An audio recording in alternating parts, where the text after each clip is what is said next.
My name is Gabriel Sterling. I'm the statewide voting system implementation manager for the state of Georgia.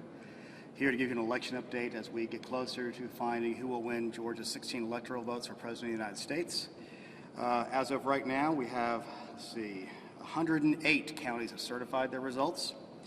And the margin, and as you understand, when we get closer to these certifications and the counties do the reconciliations, they find those 1Z, 2Z votes that are still out there. So yesterday, when Secretary Raffensperger was out here, the total difference was 14,111. As of right now, about 17 minutes ago, the difference is 14,072. So, as you all know, he announced yesterday that we will be doing a risk-limiting audit, which is the next step in the legal process that is outlined on this. And as I've said since Tuesday night and Wednesday, that this is all about process, and following the law as written. Now, risk-limiting audit is something that maybe 12 people on the planet can explain in a way that actually might make sense and that everybody can understand it.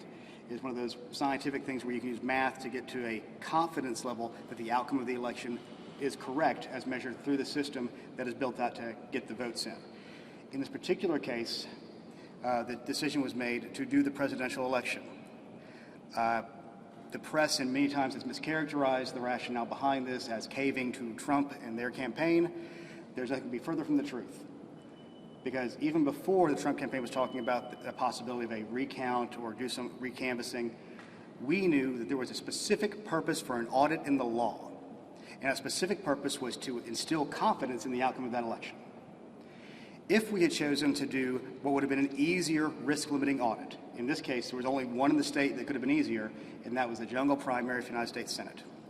It would have probably undermined confidence in the outcome of the presidential election. And let me be perfectly clear on this. If it was 14,000 votes the other way, we would be doing the exact same thing. This is very important to understand because right now there's a swath of voters in this state and around the country that'll say those machines cheated, those machines miscounted, somebody hacked them, something happened because there's no way that that guy won, there's no way that guy lost. So understand, when you are really emotionally tied to the outcome, anything you see that feeds your belief is believed by you. That is the rationale. That is the reason we've chosen to do this audit in this time, in this way. This will be the largest hand retallying by an audit in the history of the United States. We understand that. It is a heavy lift. It will be, as I said, when we were talking about the traditional recount, understand these are two separate and apart things. There is an audit and there is a recount. Two separate statutes, two separate sets of rules. So we've chosen to do this audit to instill confidence because, as Emil Moffitt asked a question yesterday, you have been telling us now for over a year that we can trust the counts of these electronic voting machines. And guess what? We stand by that statement because it is the truth.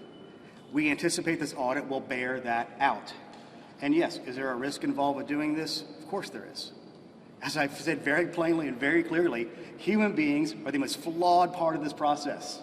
I guarantee you the numbers will be slightly different. But as a perspective, let me give you some historical data from something that's not exactly the same because it was a recount. In the state of Michigan in 2016, they were doing a manual recount on all hand-marked paper ballots. And the court stopped them partway through. They got through a little over 2 million. And through that, President Trump picked up about 750, Hillary Clinton picked up about 850, so the marginal difference was about 100 out of 2 to 2.5 million votes cast, and those were all hand-marked paper ballots. In this particular situation, we are in a better situation because you usually see changes mainly on hand-marked paper ballots because that's where human beings tend to make mistakes. And in this case, it's only about 25% of our votes, about 1.3 million. So we anticipate there will be some changes.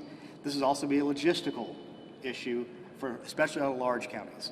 So we have hired some outside groups to help with the logistics side, and another outside group which has really designed the procedures and processes we're going to use and given out the instructions, which either, if they're going out either right this minute or they went out earlier. We had our first training call with the counties this morning at 11 a.m. I believe it was about an hour and a half. It went well. Counties have a very good understanding of this. And let's give some of the other outside rules around this. They are to begin tomorrow morning at 9 a.m. and they are to end at midnight on Wednesday the 18th. So it's all the way through Wednesday at midnight, not midnight Wednesday morning, midnight going from Wednesday to Thursday. So they have that amount of time. We have figured out the amount of the amount of auditing teams they need, and these will be auditors. And I know there'll be questions about this. If you want to be an auditor, you must be a state of Georgia resident, and then you have to contact the county. If you want to be an observer, you can contact either your local party if they are organized, and if there is no local organized party in your county, you can contact your state party to be an observer. This will be open to the public. There will be observers from both parties.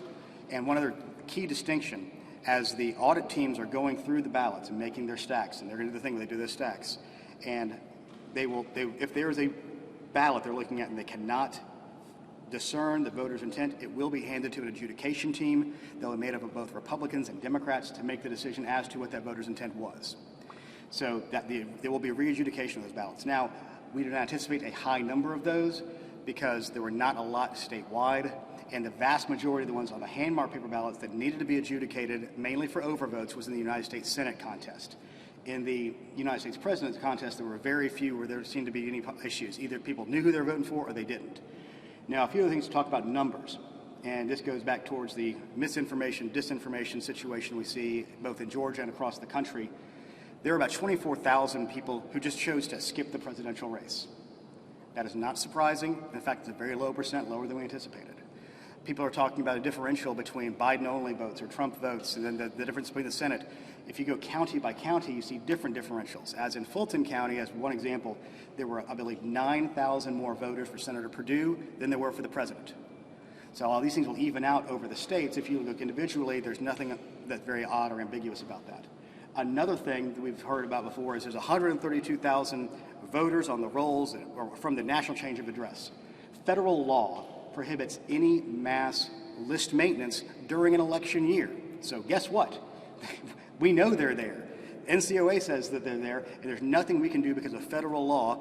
And if some senators would go maybe look at this and help states clean their list, this could help to make that a process that could be a lot cleaner and a lot smoother. We have joined the Electronic Registration Information Center, which will allow us to do a little more consistent list cleaning to make sure that we have a clean voter list, because a clean voter list is the beginning of the bedrock of the foundation of trusting the final outcomes.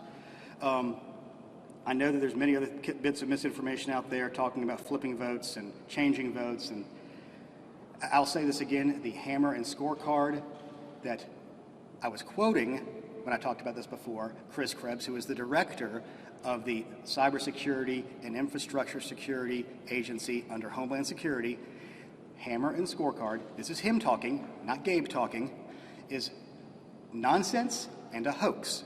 So anybody's claiming that things are being flipped by a super secret computer developed by the CIA is just not speaking, well, is speaking nonsense, I guess. I will quote Chris on that one. So the procedures around the audit is we have to get through by those days. There will be multiple audit teams. We will have observers from both parties. There will be re-adjudication, and the outcome of this will be the certified result. So with that, I'll take any questions. Yeah, Doug. Two questions.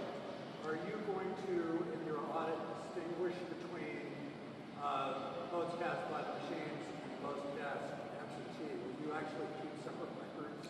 Well, when they made the ballot manifest, they already do that. The absentee ballots, which are all hand-marked paper ballots, are kept separately, and they're in smaller batches. So you'll already know those, and so the reporting at the end will be, here's mail-in absentee, here's absentee in person, here's, actually, I don't know if they can separate that, but the batches should be able to do that on the final number. And then provisionals is the last one on those, where we can separate those out. And then the second question is, are you inviting a second recount demand from the Trump campaign by conducting this audit before the votes are certified? Under the law, any person who comes in second by less than 0.5% can ask for a recount. I would hope that common sense would prevail, and that if it's very close to the first time, the possibility of the computer recount being changed in the results would be slim to none.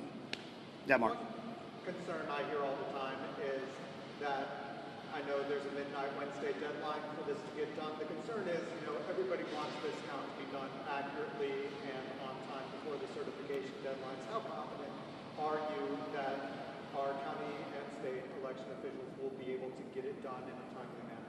we're pretty confident in it. We've been running the numbers, and we do have Voting Works here who has done this before. In fact, I got those Michigan numbers from one of their employees who's here on the ground with us, and they have the expertise in this. We've worked through it. We're working with the counties to make sure they have the manpower in place. We feel very confident we can get it done before the 20th, but we're aiming for that 18th. And let me set a level of expectation. We are not going to be releasing the new result counts as they come in. We will be releasing, this is the percent of ballots they've gotten through, this is the percent of batches they've gotten through, because when you're looking at these batches, it'll be similar to what we saw before. We're going to start with the absentees because those seem to be the most problematic because those have the most human interaction. And what's going to happen, I can guarantee, on day one, we're all going to look at each other and go, oh, I don't know if we can make this. But as time passes, we get through those, it's going to be a lot easier, and the speed will pick up as people get more used to doing it. And then when we move to the second round of this, when we get past the absentees, which are the hand marked paper ones, you're moving to the ballot marking device ones, which are a lot easier because it's a name, you stack and you go. It should be a lot easier after that. But there are procedures in place. We are going to have what we call sanity checks throughout to make sure there's nothing going really crazily off the rails. We have timelines set for everybody. And I know the small counties will get through it. And the big counties have resources. We've brought in another logistics firm to help some of these medium-sized counties that have a decent amount of size of ballots and a decent amount of resources to make sure that there's an ability to do that. And yes, the costs are going to be borne by the counties right now. We're looking at a way to do some cost sharing using the state's federal HAVA dollars to help take some of that burden off the counties, but that formula has not been worked out yet. Yes? Is the process for challenging ballots in the audit the same? There is no process for challenging ballots in the audit. There is only going to be the adjudication done by the Republican and Democrat adjudicators if the audit team cannot come to a decision on what that is. There is no ballot challenge. Is that the same as if there were to be a recount? As I understand it, these rules are different, but I don't know the recount rules that well. I've been paying a lot of attention to the audit rules. Steve. Can you describe the security measures in place and the paper trail to make sure that ballots don't go missing or there's an accountability? Everything of these things have to be sealed. There are sealed numbers to look at. Even when they're doing the ballot checks themselves, when they bring in every person who is moving ballots will not be an auditor. There'll be people whose specific jobs are these things. When the auditors get that, they will have a ballot tally sheet, and on that they will say, box sealed, and there's a record of the box being sealed before, and they will reseal the box on the way back out. The only outside difference on that one is if anything goes to adjudication, which would include if there's a qualified write-in presidential, if there's a blank ballot, if there's an adjudicated ballot, those will go to the adjudication teams, but they will be kept in a separate envelope that will be tied back to that original box of ballots so they can be married together again after the adjudication is done. But all of this is documented, all of this is put down on those tally sheets, and all these are tracked back to a master log of the ballot manifest. Yes, sir. The claims of fraud that have been brought up are double voting, deceased people voting. There's been claims of this Dominion software flipping votes. Will the audit be able to identify and weed out any of those issues? No, this is a audit of the ballots that came through legally. It's going to have to be a post-election situation to look for individuals who may have violated the law and voted, double voted, and if anybody has cast a ballot for a dead person, that's a violation of the law. However, in Georgia, the state constitution requires that there's a privacy of the ballot, so there's no way to tie an individual ballot back to an individual human being. Because if there was a way to do that, that could lead to vote buying, which is why you can't take a picture of the ballot inside the voting booth until you can take that to get paid by whomever wants to pay you. Anybody else? Mark, again. I'm going to get you a better mask next year so you don't have to go through all this. So my understanding is this audit, you aren't comparing specific ballots to specific votes recorded previously. We're just starting over with a new count. We're starting out with a new count. In some counties, the batches match the ballot boxes. In some counties, they don't, which actually is a good thing as a verification because they're not aiming at a target. They're not saying, oh my gosh, we're off on this. It's going to be a cleaner way to get to a final result. And the main thing we're trying to do is show that the equipment scanned the ballots properly. And the counts we got were the right counts. And the ballots we have are the backup trail to that. So is it going to change some? As I have said in every conference, when this has come up, yes, the outcome will change slightly at the end more than likely. At least the final numbers. If we see something along the lines of 14 or 15,000, we have bigger issues to worry about that the machines probably didn't count themselves right. So that's a very important distinction of this. The point of the audit is to show the machines counted the ballots fairly. And what we have said from the beginning, every single day, we want to get it right. We want to make sure this is accurate, and we want to give those people who believe that there is something flipping a ballot from a Dominion system, it's not happening. And this is the reason and rationale for an audit to begin with. Yes, sir. Okay, can I ask you about the elephant in the room? The Secretary of State. So the Secretary of State, we understand his wife may have tested positive for COVID-19. Is that correct? And is the Secretary of State in quarantine? And what about you? I'm not going to speak to the health concerns of family members of anybody, either elected or on our staff right now. I'll leave them to speak for that for themselves. I'm probably going to get tested, but I'm not going to say, well, I'm going to go get tested.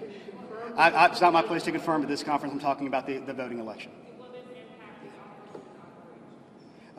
If that's the case, then no, it will not impact. We have a wide staff. We have outside consultants here. And let's remember something. The work of this recount is being done at the county level. That is where the boots on the ground are. And as the Secretary pointed out yesterday, the men and women who stood behind him at that conference where he made this announcement, they are the ones who are having to do the real work. They have to get up, they have to staff, they have to train, they have to make sure people are there, they have to make sure they have the 6x10 tables ready to go, they have to make sure they get the notices out. Another thing we're asking them to do is, if they can, please stream this thing live so people can see the process as it happens. We are working every day to be as transparent as we can.